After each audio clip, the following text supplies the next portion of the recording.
good. It was my point first. Yeah. I forgot that was even a thing, honestly. My point? Well, that and her having done the Carrie miniseries. Then I watched for my first time Hello Mary Lou Prom Night 2. I love that movie. That movie was great. Another So much better than the first. Yeah, Is another Jamie Lee sequel Curtis in the sequel? No. It's totally unrelated to the original. Yeah, it takes 30 years before the first one, something like that, because it was the 50s. Well, I mean, that's kind of when goes back and forth, yeah, that's when it's one of those things where it's like, that's when the story starts and her ghost and blah blah blah blah blah. Michael Ironside, yada yada yada. Cool effects. I wish they'd put out the unrated version. Yeah, that would be sweet. But yeah, you can tell that there are a couple of kills in that are like truncated. Yeah, I was saying, like some the of those exploding kills were... chest one, and then I love that the locker crush one. That was great. yeah, that movie has a great sense of humor too. Yeah, it's fucking stupid and funny. Prom Night 3 is... I heard even more over the top. I like Prom Night 3. It's funny as fuck. Are you halfway through your list, Jeff? Yeah, I'm almost done. No, you're not. You're right there. Yeah, right here. The rest of these should go. And then, next I ended up watching Night of the Living Dead, the original. Good. Great movie. Great. Best. Halloween 3, Season of the Witch. Good. Really good, underrated Halloween film. I've seen a lot of love for that movie. Yeah, it's come... lately. It's come full circle it's come recently. to be, like, very, very cult in the last few years. Yep, because that was the first time I'd watched it since I was, like, now you're 9 pretty or much 10. the odd man out if you say that movie's stupid. Yeah. Then I ended up watching Dracula Dead and loving it. Fucking love that movie. That's a great movie. I wish Mel Brooks would do something else before he dies. I didn't even realize that, what's his face? I'll move on. I won't talk about her now. But, anyways, was it too personal? No. Leslie Nielsen. I didn't realize he had passed away. Oh, yeah. What? Yeah, it was like 5 years ago. Yeah, I had no idea. Yeah, I looked up something like, what is he up to now? And I'm like, nothing. What is he down to? It's up to... But, then I ended up watching Hocus Pocus with my wife, because it's that time of year. Stop it again. That's like the third time we talked about that movie. Then watched another movie I hadn't seen yet in my collection, Blood and Lace, also known as The Blood Secret. I've never seen that one. It wasn't anything to, like, write home about. Then, of course, watched the classic, The Exorcist. Fucking love that movie. And then, one of Randy's favorite, watched Behind the Mask, The Rise of Leslie Vernon. The movie's stupid. I love that movie. It's really stupid. And I'm making you watch it one of these days for the podcast. Just you wait. I'm going to tell you for like 30 minutes how stupid it is. You ever see Beyond the Mat? Yeah, that movie's awesome. Yeah, the documentary. That's one of the best documentaries of the last, like, 20 That sounds years. stupid. Jake the Snake with a drug habit in a hotel room? That's great. Oh, wrestling. Ugh. He just did another documentary recently that was great. Is he recovered? Fuck yeah, no. he was another, Scott Hall's in it a little bit. You guys want to do a wrestling podcast and say, fuck this? Nope, I'm good. I could talk about I can talk wrestling for about, a long like, time. Late 80s. Yeah, 80s and 90s wrestling I could talk about at length.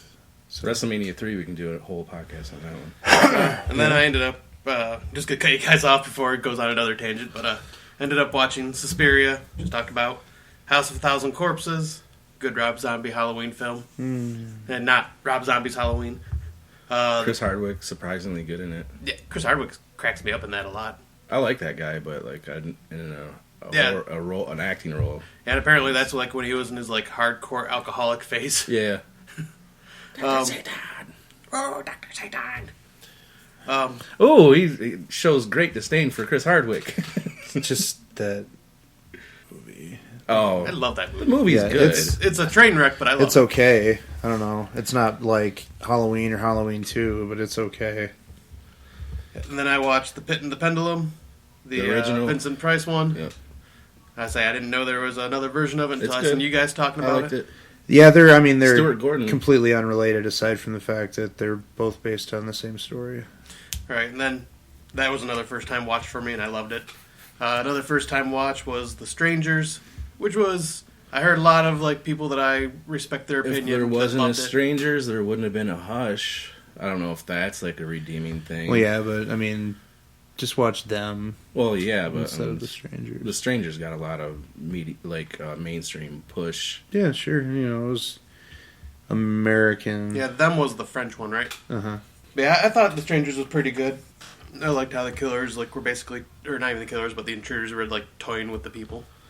And last but least, last and definitely not least, An Evening with Edgar Allan Poe with Vincent Price, which is basically just a bunch of Edgar Allan Poe stories being told to you by Vincent Price in a one-man stage play or something like that. And really, yeah, it's really freaking Well, he cool. just sits there in a chair and reads. He doesn't He gets up and he's dressed up in different outfits Okay. in each story, and he gets up and walks around a little bit, and but yeah, it's almost like you're watching him on a was this stage. what era was this? Probably late early 70s. Early okay. I 70s. think maybe late I 70s. was thinking it might be black and white or something. No, it was in color. It's, yeah. yeah. It's only 45 minutes long, but it was quite entertaining. I enjoyed the hell out of that.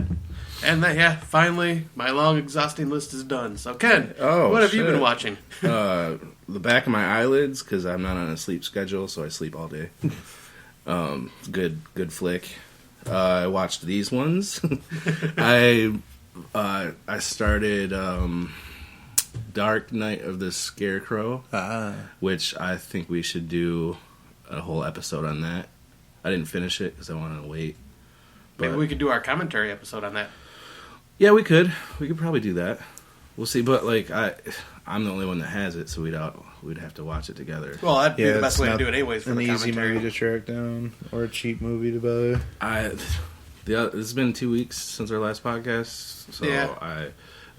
the week after the podcast I was watching one every day. This whole entire last week I haven't watched shit. So, and I don't remember what I watched. I know you watched Just Desserts. Oh yeah. That's I good. watched that too. Did you watch that? Yeah, it was cool. It was cool. Yes, I want to check that out.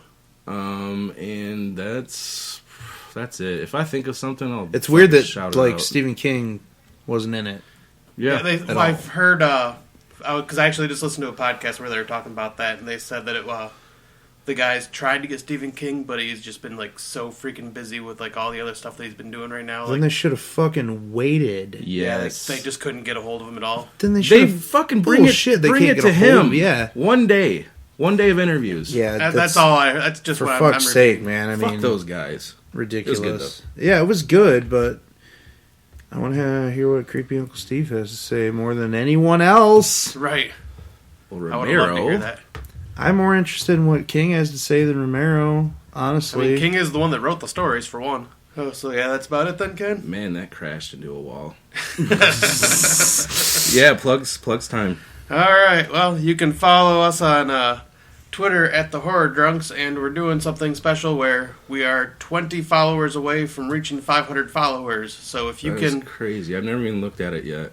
so if you get us to 500 followers... Why do we have so many followers if no one's listening to us? That doesn't make any sense. We don't know that. We have listeners. Yeah, you don't know who's listening to us. We haven't looked. But yeah, once we reach 500 followers, we're going to do a special commentary episode. We have to decide what movie still, but just something to kind of show our thanks. One of the episodes we had close to 100 listeners. I forgot. It might have been the train wreck. And then It's not bad for 3 dudes. No, that is good. Genesee That County. is really good, but I bet they're all people that we know. you Unless can Scott listened to it 98 times. probably. You can also follow us at the Horror Drunks Podcast on Instagram. We're on Facebook at the Horror Drunks Podcast.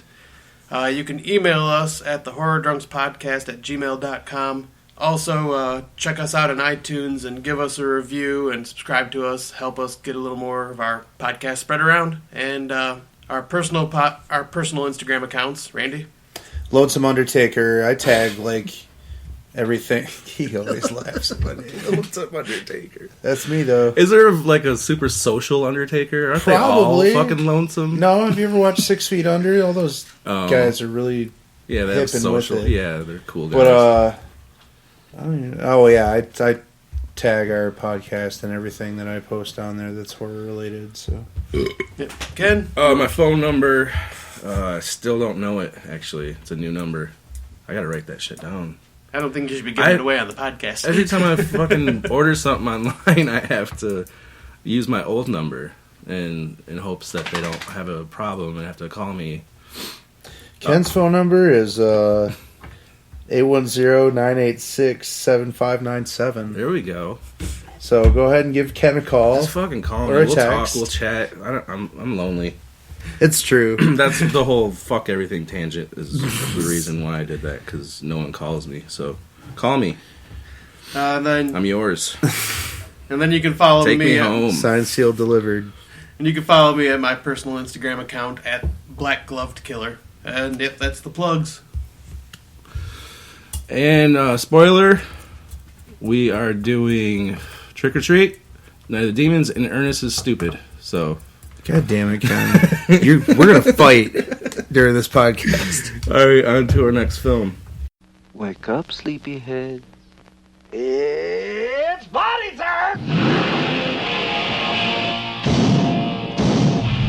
Rock and roll will never die. At least not this Halloween. You've heard of raising spirits from the dead by incantations, right? Yes. I did that by playing the record backwards. You're kidding. Sammy Kerr. He's a rock and roll nightmare. I am a big fan of yours. I've got all your records. Shut up! You're the Bay. The Bay is you. This message is meant for me. How can you listen to this stuff?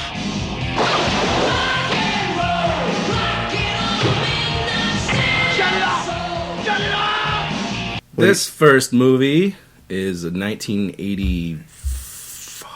That's what I was gonna ask. Is what year it was? Yes, I think it was remember. It's 85. Yep. I have 86, but... Trick or Treat, 80, Yeah. 85 and a half. Directed by Charles Martin Smith, who also brought us Air Bud. In Lord, case really? you didn't know that. Really? Yeah. Everyone knew that. The songs, obviously, by Fastway, which is comprised of Motorhead's Fast Eddie Clark and the singer of Flogging Molly. Yes, that's what I was telling you about. Fucking weird. He's like a famous Irish singer now. Yeah, the Roger character wrote for the X-Files a bit and wrote the first and third Final Destinations movie and directed the remake of Black Christmas. Okay, so yeah, effects by Kevin Yeager. It's fucking Meister. Yeah, Kevin Yeagermeister. So Trick or Treat, it's about Randy in yeah, school. it's kind of about me. It's about social outcast, misfit, introvert, kid, fucking ragman. I forget his real name. Eddie. Eddie Weinbauer. And he gets picked on a lot at school. He idolizes and worships this musician that's from his hometown that's basically like Blackie Lawless for all intents and purposes. Mm-hmm. I mean, that's who when I look at Sammy Kerr, I see Blackie Lawless. I see the guy from Brain Scan. So do I, actually, now that you say it. Okay. I haven't seen Brain Scan in a long time. I don't remember liking it. It's But anyway, yeah, so he idolizes and worships this guy. The guy kills himself. And he has, he freaks out. I thought he was just caught in like a fire. Well, it's like a satanic ritual. Oh, okay. So, pretty much suicide. And his DJ buddy, played by Gene Simmons, horribly played by Gene Simmons. Yeah, that was bad. It's a fucking shame that Simmons and Ozzy are on the cover and they Right. don't deserve to be. No, they suck. Well, I mean, that DVD is, I think it's like the equivalent to like a public domain release or something. Yeah, Right, because 'cause- when I was a kid, it was just the fucking the Sammy Kerr. Sammy Kerr Yeah, on the the cover. illustrated cover. So when the with DVD pumpkin came out, and- they needed fucking Yeah, I mean, Anchor Bay was supposed to put this out on DVD in their heyday, but they couldn't because of the music licensing, which is, like, stupid as fuck, They finally ironed out the bullshit and got Decline of Western Civilization 2 out on Blu-ray. They can get Trick or Treat out on Blu-ray. Gene Simmons gives Eddie the last ever copy, or the only existing... which is bullshit because Gene Simmons would have sold it. Yeah, he's such He would have marketed capitalist it and pig. Fuck that guy. That he'd have said, "No, this is the new Kiss record." Actually, that's the first time I think I've ever seen him where he didn't look like complete shit because he's still kind of young. He actually looked fuckable. Well, I mean, that's what he looked like on Lick It Up and Animalize and like Songs for the Elder and all those post makeup albums. I never watched any of the videos or anything. Oh well, So- I'm a Kiss fan, so I don't like Kiss. that's dumb. Kiss my dick. I will. No, they can. Oh, I ain't letting you do it. Randy will do it now. So he takes the record and like plays it backwards, and it, you know, he starts getting ideas for revenge against the people who have been treating him